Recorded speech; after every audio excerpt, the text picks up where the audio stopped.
Hi everyone, welcome to Lizzie's Little Library and the Newbery Project. Today's book is a 1952 honor book called The Defender by Nicholas Kalashnikov. This book lost to Ginger Pie by Eleanor Estes, and I thought this book was significantly better than that one. This is a very short book. It is 138 pages, and about 10 pages of that is illustration.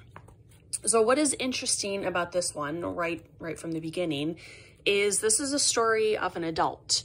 And so many of the Newberys are focused on children protagonists, but this one is clearly an adult named Turgeon, or Turgeon. I'm not sure exactly how you pronounce that. He lives outside of a town in Siberia. He has basically been shunned from the town because basically the people are jealous of him. And it's not all of the people, it is the shaman who has convinced the villagers that he's able to communicate with good and evil spirits who are part of an ancient faith. And the shaman drinks a lot. Turgeon does not drink, and the shaman basically is jealous that Turgeon is able to control himself, and also that he is able to influence the people of the town. They are referred to as Yakuts. Not exactly sure again on the pronunciation of that. So the shamanist one night, while he is basically drunk, and he convinces all of the people that at one point he saw Turgeon consorting with the devil or with the evil spirits. And the villagers very quickly turn against Turgeon, and he's not welcome in the town anymore. And this is really sad because Turgeon is an amazing character. He's probably one of my top 5 characters in all of the Newbery books. One day he is going to his town, or his house, which is quite far out of town, and he's in Siberia, so it is always cold and frozen there. Maybe not always, it just seems that way. And he happens to go past a house that he notices their chimney is not producing smoke. So he stops, and he's concerned that how are they able to survive the winter night if they don't have a fire. And he sees a little boy inside named Tim and his baby sister named Aksa. And their mother is a widow. She had to leave the kids at home so she could go to her job. They are a very poor family, and Turgeon has more than he needs. So he takes it upon himself to kind of adopt this family and take care of the children, help the widow. He helps with the heavy lifting, the heavy chores.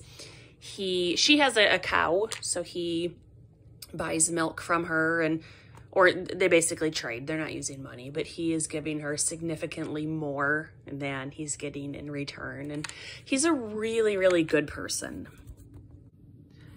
Turgeon takes it upon himself to protect or defend, hence the title, all of the wild rams that live nearby. And at one point, one of the babies gets hurt, and he takes the baby inside his yurt and nurses the baby back to health. And he believes that the baby is able to communicate to the other rams that Turgeon is a good person. And so they have kind of a reciprocal relationship. Not really, but Turgeon is he's a very sad, lonely character. At the end of the story, and I think it's okay to spoil a story that was published 70 years ago. At the end, Turgeon and the widow wind up getting married, and he becomes stepfather to the 2 children. And this is actually, the story is being told by Tim. So it is a story within a story. I kept having very negative images of how I thought the story was going to end. So I was very happy that Turgeon just died of old age. And then Tim took over taking care of all of the rams for him. I found the book super emotional. I finished it 2 or 3 weeks ago, and I still get sad at the ending of it. And this is in contrast to the book that won, Ginger Pie, which is just a dog has funny adventures. And I don't agree with the selection committee on this one. You know, if you're looking for character development, this was a significantly better choice than that one.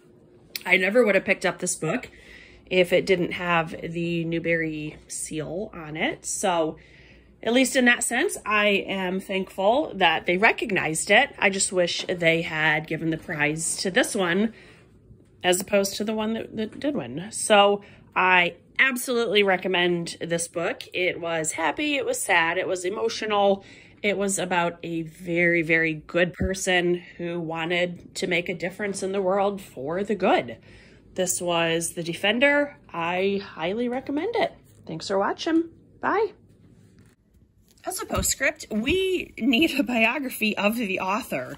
So this is just from the back cover. Nicholas Kalashnikov was born in Siberia and later in his life spent 4 years there under political exile. During his exile, he was part of an expedition to the far north, which provided the setting for The Defender. Kalashnikov emigrated to the United States in 1924 and became a U.S. citizen in 1930. If he emigrated in 1924, that historically tells us he was alive during the Russian Revolution. I need this story. What did he do to get exiled either before, during, or after the Russian Revolution? I mean, that's a major story in and of itself, and to hear one person's account of it, we need another book just based on the author. I gotta go read Wikipedia. Maybe they have something. Okay, bye.